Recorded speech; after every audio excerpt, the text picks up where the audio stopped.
Hai teman-teman. Kemarin kan kita sudah membahas pencernaan makanan dari mulut ya. Setelah dari mulut, makanan kita menuju kerongkongan. Kerongkongan adalah suatu saluran seperti tabung sepanjang 20 cm yang menghubungkan antara rongga mulut dengan lambung.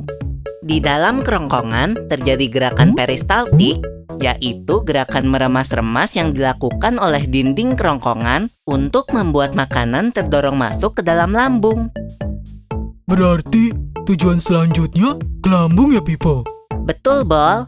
Lambung adalah bagian dari organ pencernaan manusia yang paling elastis. Lambung berbentuk seperti kantong dan terletak di dalam rongga perut sebelah kiri atas.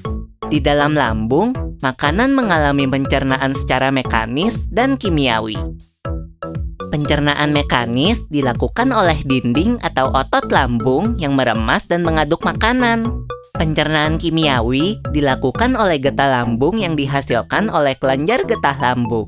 Getah lambung mengandung enzim pepsin, enzim renin, dan asam klorida. Enzim pepsin berfungsi untuk memecah protein menjadi pepton. Enzim renin berfungsi untuk mengendapkan protein susu menjadi kasein. Asam klorida atau HCl berfungsi untuk mengasamkan makanan dan membunuh kuman yang masuk bersama makanan. Nah, habis ini makanan kita pergi ke toilet ya? Hihihi. Ah, kamu ini belum, Bol. Selanjutnya, makanan dicerna di usus halus dulu. Usus halus merupakan usus terpanjang dalam saluran pencernaan karena panjangnya mencapai 6 hingga 7 meter. Di dalam usus halus terdapat cairan khusus yang membantu penyempurnaan pencernaan makanan. Oh iya, usus halus terdiri dari 3 bagian, yaitu usus 12 jari, usus kosong, dan usus penyerapan. Apa aja ya fungsinya? Usus 12 jari atau disebut juga duodenum memiliki panjang kira-kira 25 cm. Usus 12 jari mencerna makanan dengan bantuan getah pankreas dan getah empedu. Getah pankreas dihasilkan oleh kelenjar pankreas. Getah pankreas mengandung enzim-enzim berikut. Enzim amilase berfungsi mengubah zat tepung atau amilum menjadi zat gula atau glukosa. Enzim tripsin berfungsi mengubah pepton menjadi asam amino. Enzim lipase berfungsi mengubah lemak menjadi asam lemak dan gliserol. Kalau getah empedu dihasilkan oleh hati dan disimpan dalam kantong empedu. Getah empedu berfungsi untuk mencerna lemak. Selanjutnya, usus kosong atau jejunum terletak di antara usus 12 jari dan usus penyerapan. Usus kosong memiliki panjang sekitar 2,5 meter dan berfungsi untuk mencerna makanan dari usus 12 jari.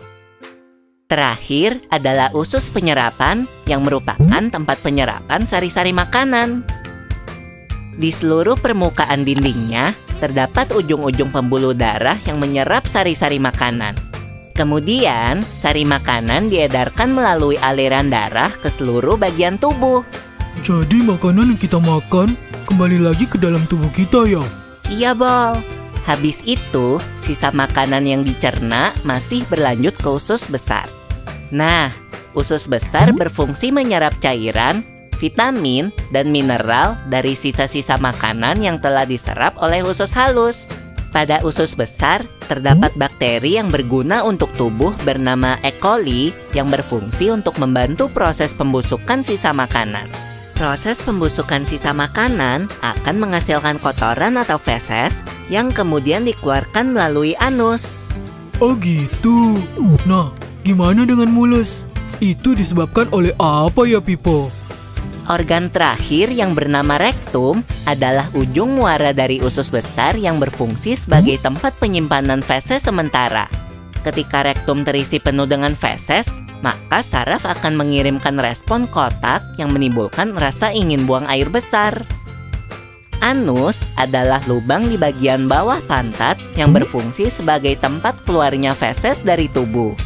Jadi begitu ya, seluruh proses pencernaan dalam tubuh kita. Iya, Bol. Seenak-enaknya makanan yang aku makan, ujung-ujungnya untuk dibuang lagi. Tapi ingat, kan ada juga sari makanan yang menyebar menjadi energi untuk tubuh kita. Betul juga ya. Oh ya Pipo, ngomong-ngomong soal pencernaan, kamu pernah sakit perut gak? Tentu saja, Bol. Kenapa ya perut kita bisa sakit? Nanti akan kita bahas bersama di video selanjutnya ya, Bol.